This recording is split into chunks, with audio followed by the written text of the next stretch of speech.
नमस्कार. आई होणं आणि प्रेग्नन्सी हा आपल्या सगळ्यांसाठीच अतिशय जिव्हाळ्याचा विषय आहे. सगळ्यांनाच वाटत असते की आपल्याला एक सुदृढ आणि गोंडस आणि अतिशय मॅच्युअर असं बेबी असावं. खरं प्रेग्नन्सी हा जेवढा चांगला आणि पॉझिटिव्ह विषय आहे, तेवढाच प्रेग्नन्सीमध्ये होणारे कॉम्प्लिकेशन्स हे अतिशय विचार करायला लावणारे आणि काळजी करायला लावणारे हे विषय आहेत. तर आज आपण ह्याच विषयावर चर्चा करणार आहोत, प्रेग्नन्सी आणि हाय ब्लड प्रेशर. तर मी doctor Sonal Walawalkar, MD obstetric and gynaecology, Shri hospital आणि रिसर्च सेंटर कोल्हापूर येथे गेली 20 वर्ष कार्यरत आहे. आणि आज आपण प्रेग्नन्सी आणि त्याच्याबरोबर असणारं हाय ब्लड प्रेशर ह्याच्याबद्दल जे कायमस्वरूपी कुठेतरी ऐकत असतो त्याबद्दल आज आपण थोडंसं बोलणार आहोत. तर आपण ह्यातलं थोडंसं गांभीर्य समजून घेऊया की ह्याच्यामुळे एक्झॅक्टली प्रेग्नन्सीवर किती परिणाम झालेला आहे. तर सर्वेनुसार जवळजवळ आपण जर का 100 प्रेग्नंट बायकांना आपण जर का धरलं तर त्यापैकी 10 प्रेग्नन्सी ह्यांना हाय ब्लड प्रेशरचा त्रास असतो आहे. तर ह्या 10% लोकांना म्हणजे 10% प्रेग्नंट स्त्रियांना जो हाय ब्लड प्रेशरचा त्रास होतो आहे त्यापैकी एक जवळजवळ 3% लोकांना म्हणजे 3% प्रेग्नन्सीमधल्या स्त्रियांना हा हाय ब्लड प्रेशरचा त्रास त्यांना प्रेग्नन्सी राहण्याच्या आधीपासूनच असतो आहे. आणि उरलेल्या ज्या 6-7 जणी असतील त्यांना प्रेग्नन्सी राहिल्यानंतर मग हा ब्लड प्रेशरचा त्रास सुरू होतो आहे. आता ह्या पैकी म्हणजे जवळजवळ हाय ब्लड प्रेशर होऊन त्याच्यामध्ये जे कॉम्प्लिकेशन्स तयार होतात ते त्यांना आपण प्री एक्लाम्शिया आणि एक्लाम्शिया असे म्हणतो. तर हे किती प्रमाणात असतात तर एक जवळजवळ 3 ते 5% म्हणजे स्त्रिया ज्यांना ऑलरेडी हाय ब्लड प्रेशरचा त्रास आहे ते ह्या कॉम्प्लिकेशन्समध्ये जातात. आणि त्यापैकी जवळजवळ 23% स्त्रिया यांना मृत्यूला सामोरं जावं लागतं. तर असा सर्वे आहे की जवळजवळ 50,000 स्त्रिया संपूर्ण जगामध्ये फक्त ह्या हाय ब्लड प्रेशरमुळे होणाऱ्या कॉम्प्लिकेशन्समुळे म्हणजे एक्लाम्शियामुळे ह्या मृत्युमुखी पडतात. आणि हा खूप मोठा आकडा आहे.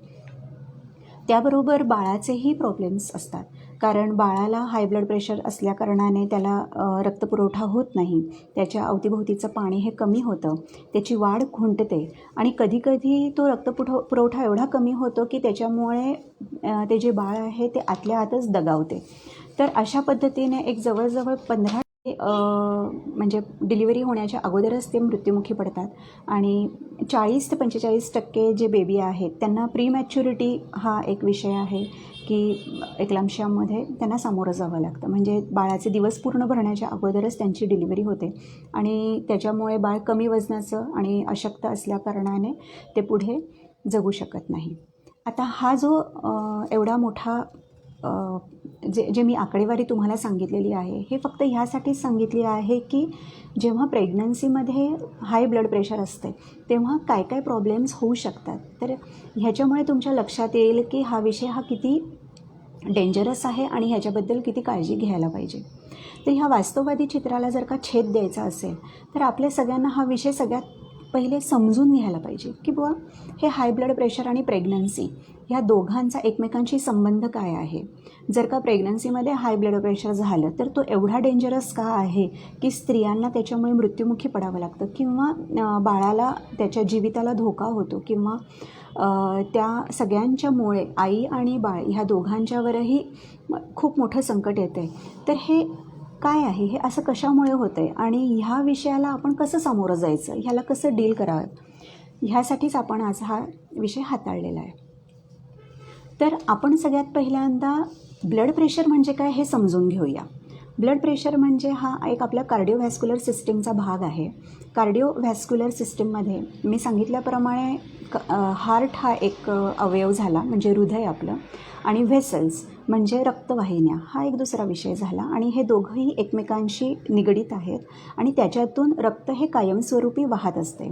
आता हृदयाचं फंक्शन काय आहे तर हृदय हे पंप करते आणि अशा पद्धतीनं रक्ताला पुढे ढकलतं आहे की जेणेकरून ते रक्तवाहिन्यांच्यामध्ये शिरतं आहे आणि एक ठराविक लयबद्ध पद्धतीनं ते पुढे पुढे सरकत जाते. हे जे रक्त आहे हे पुढे सरकते आणि ते कुठे जाते तर ते आपल्या शरीरातल्या सगळ्या अवयवांपर्यंत पोहोचते. आता आपल्या शरीरामध्ये भरपूर अवयव आहेत, जसं की मेंदू आहे, फुफ्फुस आहे, लिव्हर आहे, किडनीज आहेत, त्याच्यानंतर आता गर्भाशय आहे, बरोबर. तर ह्या सगळ्या अवयवांना रक्तपुरवठा करण्याचं काम हे रक्तवाहिन्या करत असतात. आणि ह्या रक्तवाहिन्यांमधनं रक्ताला एका ठराविक पद्धतीनं, लयबद्ध रीतीनं, एका ठराविक प्रेशरनं हे प्रवाहित ठेवण्याचं काम हे हृदय करत असतं. तर अशा पद्धतीनं ह्यांचं निगडीत काम चालू असतं. जेव्हा त्या अमुक एक अवयवाला अशा पद्धतीनं व्यवस्थित जेव्हा रक्तपुरवठा होतो, तेव्हा त्या अवयवाला त्या रक्तातून मिळणारे ऑक्सिजन, त्या रक्तातून मिळणारे न्यूट्रिशन हे सगळे मिळतात आणि मग ते अवयव व्यवस्थित काम करू शकतं. मग जेव्हा ते त्याचं काम करत असते त्यावेळेला जे काही घटक किंवा मल तयार होतो तो पण रक्ताद्वारे त्याचा निचरा होतो. मग अशा पद्धतीनं ज्या रक्तवाहिन्या त्या अवयवाला रक्तपुरवठा करतात त्यांना आपण आर्टरीज म्हणतो. आणि ज्या रक्तवाहिन्या तिथून रक्ताचा निचरा करतात त्यांना आपण व्हेन्स म्हणतो. तर प्रत्येक ऑर्गनला एक ठराविक रक्तवाहिनी असते जी त्या ऑर्गनसाठी स्पेसिफिक असते आणि त्या वाहिनीला आपण त्या ऑर्गनचं नाव देतो. फॉर एक्झाम्पल जर का लिव्हरची जर का असेल रक्तवाहिनी तर आपण तिला हिपॅटिक आर्टरी म्हणतो आणि तिथून निचरा करणारी जी रक्तवाहिनी असेल तिला आपण हिपॅटिक व्हेन म्हणतो. किंवा मेंदूला जी रक्तवाहिनी पुरवठा करते त्याला आपण सेरिब्रल आर्टरी म्हणतो आणि सेरिब्रल व्हेन म्हणतो. तसंच युट्रसला जी रक्तवाहिनी पुरवठा करते त्याला आपण युट्राईन आर्टरी आणि युट्राईन व्हेन असं म्हणतो. जेव्हा ब्लड प्रेशर हाय होतं तेव्हा एक्झॅक्टली काय होतं तर अशा वेळेला रक्तामधला जो प्रेशर आहे की ज्या प्रेशरने रक्त हे पुढं सरकलं जाते ते बऱ्यापैकी ते प्रेशर वाढतं आणि रक्तवाहिन्या ज्या असतात ज्या ऑर्गनकडे येऊन पसरल्या जातात त्या खूप नाजूक असतात आणि हे प्रेशर त्या सस्टेन करू शकत नाही आणि अशा वेळेला त्या रक्तवाहिन्या अक्षरशः फुटतात. आणि जेव्हा त्या फुटतात तेव्हा तिथल्या तिथे रक्तस्राव होतो आणि रक्तस्राव जेव्हा होतो तर त्यावेळेला रक्तामधले जे घटक असतात ते सगळे एकत्रित येतात आणि ते रक्त गोठण्याचा विषय तिथं सुरू होतो आणि अशा पद्धतीनं त्या ठिकाणी ते रक्त साकळलं जातं आणि ती जी फुटलेली रक्तवाहिनी आहे तिला सीलबंद करण्याचा प्रयत्न केला जातो. आता तुम्ही लक्षात घ्या, जर का blood pressure at a time एकदम हाय झालं तर जेवढ्या रक्तवाहिन्या छोट्या छोट्या सगळ्या ऑर्गन्सना रक्तपुरवठा करतात त्या सगळ्या ॲट अ टाईम फुटल्या आणि त्याथं रक्तस्राव झाला आणि तिथं सगळीकडे रक्त गोठण्याची प्रक्रिया सुरू झाली तर काय होईल तर अशा ठिकाणी दोनच गोष्टी होतात. सगळ्यात पहिले म्हणजे त्या अवयवाला होणारा रक्तपुरवठा हा कम्प्लिटली बंद होतो कारण तिथं तो पुरवठा पोहोचण्याच्या अगोदरच तिथे रक्तस्राव झालेला असतो आणि त्यांना रक्तपुरवठा होत नाही. त्यामुळे ते अवयव जे आहे त्यांना म्हणजे त्या ऑर्गनला रक्तपुरवठा न झाल्या कारणाने तो गुदमरतो आणि त्याची कार्य करण्याची क्षमता ही हळूहळू कमी होते आणि जर का त्याला ठराविक वेळेमध्ये परत रक्तपुरवठा सुरळीत नाही झाला तर मात्र ते ऑर्गन कायमस्वरूपी निकामी होतं आणि त्याला आपण ते ऑर्गन फेल्युअर म्हणतो. जसं की समजा किडनीला होणारी रक्तवाहिनी जर का ब्लॉक झाली किंवा त्याच्यामध्ये रक्तस्राव झाला तर किडनीला रक्तपुरवठा होणार नाही आणि अशा पद्धतीनं किडनी जी आहे ती फेल्युअरमध्ये जाईल किंवा ती निकामी होईल आणि ती तिचं काम करू शकणार नाही. आणि ह्याचबरोबर अजून एक घटक आहे त्याचा विचार केला पाहिजे म्हणजे जिकडे जिकडे आता रक्तस्राव झालेला आहे तिकडे तिकडे रक्ताच्या गाठी तयार होतात आणि त्या रक्ताच्या गाठी ज्या असतात त्या तयार होण्यासाठी रक्त गोठवणारे जे सगळे घटक असतात ते सगळ्यांचा वापर केला जातो आणि त्या कारणाने कसं होतं आहे की ते सगळे रक्ताचे घटक तिकडे वापरले जातात. त्याच्यामुळे आपल्या शरीरातलं जे रक्त असतं त्यामध्ये रक्त गोठवणारे जे घटक आहेत ते घटकांचा सगळा वापर तिकडे केल्या कारणाने रक्तामध्ये ॲक्च्युअल घटक आहेत त्यांची कमतरता सुरू होते आणि ह्याच्या पुढे जर का कुठे रक्तस्राव झाला तर मात्र रक्त गोठू शकत नाही आणि रक्तस्राव हा कंटिन्यू होत राहतो जेणेकरून ती व्यक्ती मग तिला मृत्यूला सामोरं जावं लागतं. त्यामुळे अतिरक्तस्राव आणि रक्त गोठण्याची प्रक्रिया निकामी होणे म्हणजे कोॲग्युलेशन जो प्रक्रिया आहे ती कम्प्लिटली कोलॅप्स होणे हा एक दुसरा तेवढाच गांभीर्याने घेतला जाणारा ह्याच्यामध्ये विषय आहे. थोडक्यात जेव्हा ब्लड प्रेशर हे खूप हाय होतं म्हणजे प्रचंड हाय होतं त्यावेळेला अवयव निकामी होणे आणि त्या ते रक्त गोठण्याच्या जेवढ्या घटक असतात त्या सगळे घटक वापरले गेल्या कारणाने रक्तस्राव अतिप्रमाणात होऊन व्यक्ती दगावणे, ह्या 2 वेगवेगळ्या गोष्टी ज्या आहेत त्या ॲट अ टाईम त्या व्यक्तीमध्ये त्या दिसून येतात. हे झालं काय, तर हे हाय ब्लड प्रेशरचे होणारे परिणाम आहेत. आता हे परिणाम जे आहेत हे प्रेग्नन्सी असो किंवा नसो, हे परिणाम आपल्याला शरीरामध्ये दिसतातच. मग फरक काय आहे? प्रेग्नन्सी असल्यामुळे असं काय होतं, तर हाय ब्लड प्रेशर हे जवळपास म्हणजे प्रेग्नन्सी असायलाच पाहिजे असं नाही, बिन प्रेग्नन्सी असणाऱ्या प्रत्येक स्त्री आणि पुरुषाला होऊ शकतो. आणि जेव्हा जेव्हा हे हाय ब्लड प्रेशर होतं तेव्हा तेव्हा मी सांगितलेले हे आत्तापर्यंतची सगळ्या भूमिका टप्प्याटप्प्याटप्प्यांनी पार पडले जातात. परंतु जेव्हा प्रेग्नन्सी नसते तेव्हा हे पार पडायला बरीच वर्ष लागतात. हे अतिशय संथ गतीनं चालू असते. म्हणजे कसं की जर का 40शीमध्ये जर का कुणाला ब्लड प्रेशर लागलं तर ही स्टेज यायला अंदाजे एक 20-25 वर्ष जातात. म्हणजे 60 किंवा 65मध्ये हे आपल्याला दिसून येतं. आणि हे कशा पद्धतीनं दिसून येते, तर आपल्याला माहिती आहे की बऱ्यापैकी हाय ब्लड प्रेशर असणाऱ्या लोकांना मेंदूमध्ये एकदमच रक्तस्राव झाला किंवा मेंदूमध्ये एकदम रक्ताची गुठळी झाली आणि जेणेकरून स्ट्रोक झाला किंवा हार्ट अटॅक आला, ह्या ज्या गोष्टी आपण ऐकतो ह्याचाच एक भाग आहे. मग प्रेग्नन्सीमध्ये काय होतं, तर प्रेग्नन्सीमध्ये हा जो संथ गतीनं चालणारा हा जो विषय आहे हा ॲक्च्युली ह्या 4थ्या महिन्यापासून ते 9व्या महिन्यामध्ये एकदमच कॉन्सोलिडेट केला जातो. म्हणजे हा पूर्ण 20-25 वर्षाची जी भूमिका आहे ही एक 4 ते 5 महिन्यामध्येच आपल्याला दिसून येते. आणि ती इतकी भरभर होते की त्या स्त्रीची बॉडी ते सगळं ब्लड प्रेशरचं जो ताण आहे तो ॲक्सेप्ट करण्याच्या अगोदरच हे सगळं होत असल्यामुळे तिच्या बॉडीमध्ये हे सगळे अवयवांवरती होणारे हे जे दुष्परिणाम आहेत हे ताबडतोब तिथल्या तिथंच दिसून येतात. म्हणजे कसं की जेव्हा ती स्त्री प्रेग्नंट राहते तेव्हा पहिले 3 ते 4 महिने तिचं ब्लड प्रेशर जे असते ते नॉर्मल असते. जसं जसं प्रेग्नन्सी वाढत जाते तसं तसं ब्लड प्रेशर हाय होत जाते. आणि जेव्हा ते इतक्या भरभर रीतीनं हाय होते तेव्हा तिच्या रक्तवाहिन्या हे सहन करू शकत नाही आणि मी सांगितलेल्याप्रमाणे कुठले ना कुठले तरी अवयव ह्याच्यामध्ये अफेक्ट होतात. सगळ्यात महत्त्वाचं म्हणजे गर्भाशय स्वतः अफेक्ट होतं. गर्भाशयाला होणारा रक्तपुरवठा हा खंडित होतो, अपुरा पडतो, कमतरता राहते आणि त्या कारणाने गर्भाशयामध्ये जे बेबी आहे ज्याची जोपासना केली जाते त्या बाळावर देखील परिणाम होतो. आणि अशा पद्धतीनं हे प्रेग्नन्सीमध्ये त्या बाळाला रक्तपुरवठा कमी प्रमाणात मिळाल्या कारणाने त्याचं वजन कमी किंवा त्याची वाढ कमी आणि त्याबरोबर कधीकधी पूर्णपणेच रक्तपुरवठा कमी झाला किंवा बंद पडला तर बाळ आतल्या दगावू पण शकतं. तर अशा पद्धतीनं जेव्हा प्रेग्नन्सीमध्ये ब्लड प्रेशर वाढतं तेव्हा हे सगळे विषय एकत्रच येतात आणि त्या स्त्रीला किंवा आणि त्या बेबीला ह्या दोघांनाही प्रचंड प्रमाणामध्ये अफेक्ट करतात. तर आज आपण ब्लड प्रेशर म्हणजे काय, हाय ब्लड प्रेशर म्हणजे काय आणि ब्लड प्रेशर हे जर का सामान्य माणसाला लागलं तर काय अडचण होते आणि हेच जर का प्रेग्नंट स्त्रियांमध्ये लागलं तर काय अडचण होते, अशा पद्धतीने आपण ह्याच्याबद्दल चर्चा केलेली आहे. नेक्स्ट टप्प्यामध्ये प्रेग्नन्सीमध्ये जेव्हा ब्लड प्रेशर हाय होतं त्यावेळेला काय काय लक्षणं दिसून येतात आणि त्याचे काय काय परिणाम आपल्याला दिसून येतात, त्याच्यासाठी आपल्याला काय तपासण्या केल्या पाहिजेत आणि त्या पद्धतीनं आपण कशा पद्धतीनं उपचार केले पाहिजे हे आपण बघू शकतो. पुढच्या आपण एपिसोडमध्ये हे बघूया. आता सध्या मी जे सांगितलेलं आहे त्याबद्दल समजा कुणाला काही प्रश्न असेल तर ते मला तुम्ही विचारू शकता.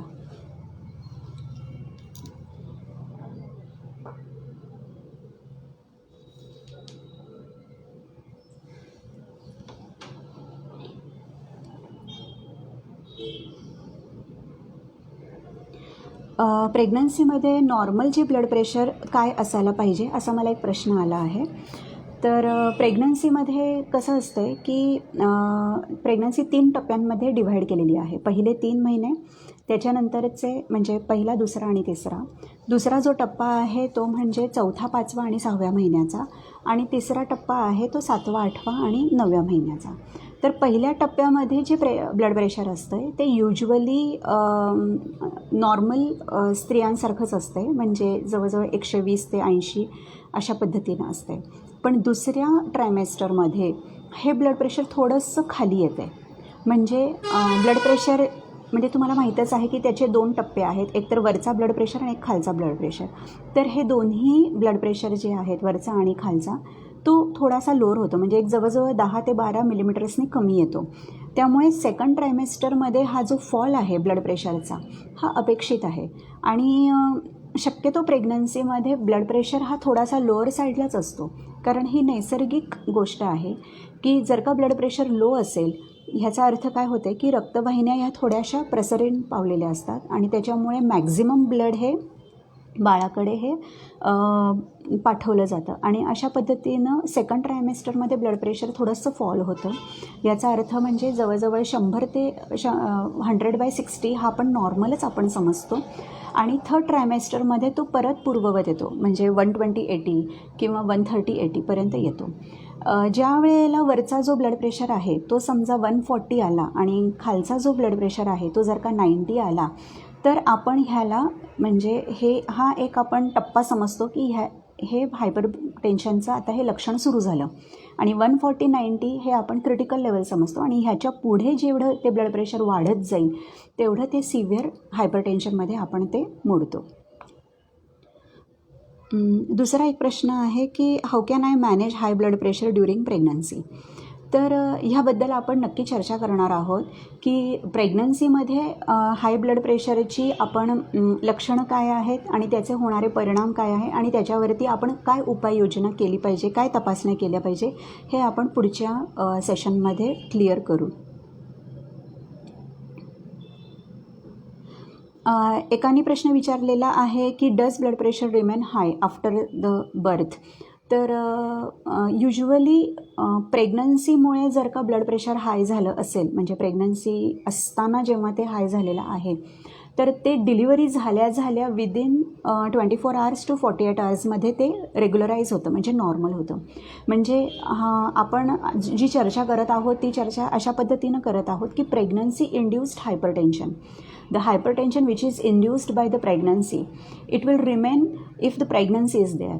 At any time if the pregnancy is removed or the baby has been delivered or there is a abortion or there is a what you can say premature delivery, once the baby is out of the body the blood pressure will come back to normal.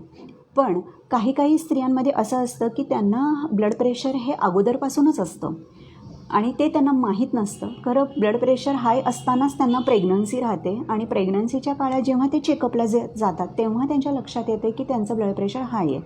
आणि अशा परिस्थितीमध्ये काय होते की मग even after delivery blood pressure will remain high. So there is a difference in between blood pressure which is high which has already been there and after that she has conceived, म्हणजे ह्याला आम्ही म्हणतो chronic hypertension किंवा essential hypertension. किंवा the patient was never hypertensive, now she remains pregnant and after pregnancy she develops hypertension, so we call it pregnancy induced hypertension. तर अशा वेळेला जे हायपरटेन्शन असते ते तुमचं आफ्टर डिलिव्हरी हे रेग्युलराईज होऊन जातं.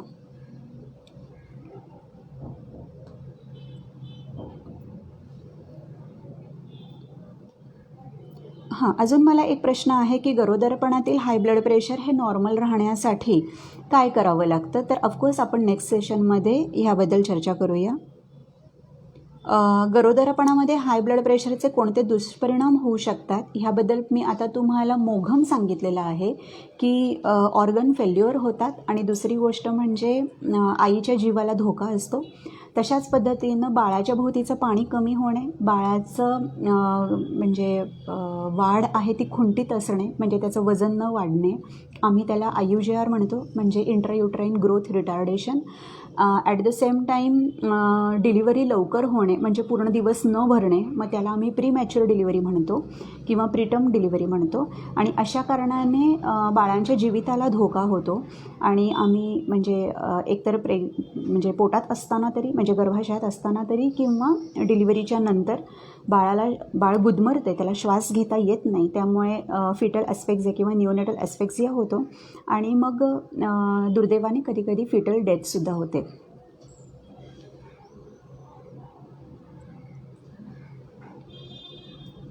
अशा पद्धतीनं बऱ्यापैकी प्रश्न आहेत. खरं ह्यातली मेजॉरिटीची जी उत्तरं आहेत ती आपल्या नेक्स्ट सेशनमध्ये नक्की आपण ती कव्हर करणार आहोत, कारण टॉपिक हा खूप मोठा आहे.